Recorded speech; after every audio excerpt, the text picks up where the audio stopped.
Tamil Bigg Boss full shake అయిపోయింది. ఎందుకంటారా? Vijay Sethupathi sir ఇద్దరికి రెడ్ కార్డ్ ఇచ్చారు. అది ఎవరో కాదు, పారు కొమరుద్దీన్. యాక్చువల్గా ఏమైంది అంటే టికెట్ టు ఫినాలే టాస్క్ జరుగుతుంది. టికెట్ టు ఫినాలే టాస్క్లో పారు కొమరుద్దీన్ అని ఉంటారు. వాళ్ళిద్దరూ కలిసి ఒక కార్ టాస్క్ ఉంటుంది. ఆ కార్ టాస్క్లో ఏమవుతుంది అని అంటే శాండ్రాను చాలా తనని ట్రిగ్గర్ చేస్తారు. చాలా క్యారెక్టర్ వైజ్గా అబ్యూజింగ్గా మాట్లాడతారు. ఇంకా తనను కార్లో నుండి తను చాలా ఫోర్స్గా నెట్టి పడేస్తుంది. తను మెడికల్ రూమ్కి వెళ్ళిపోతుంది. అక్కడ చాలా బాయ్స్ అందరూ కూడా ఏం చేస్తారు అని అంటే అందులో వాళ్ళు స్టాండ్ తీసుకొని కార్లో నుండి దిగిపోతారు.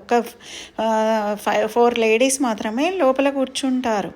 అయితే ఇంకా శాండ్రా చాలా తనను కాలుతో నెట్టి పడేస్తుంది పారు. అప్పుడు ఇంకా శాండ్రాను తను బాయ్స్ అందరూ కలిసి కంటెస్టెంట్స్ అందరూ కలిసి మెడికల్ రూమ్కి తీసుకెళ్ళిపోతారు. అక్కడ తను చాలా ఎలా అంటే ప్యానిక్ అయిపోతుంది. తను కొమరుద్దీన్ లోపలికి రూమ్లోకి వస్తున్నా కూడా చాలా ప్యానిక్ అయిపోతుంది. అందరు ఆడియన్స్ కూడా ఆ షో నిన్న చూసిన నుండి అయితే కొమరుద్దీన్కి పారుకి రెడ్ కార్డ్ ఇవ్వాలని చాలా వైరల్ చేశారు సోషల్ మీడియాలో.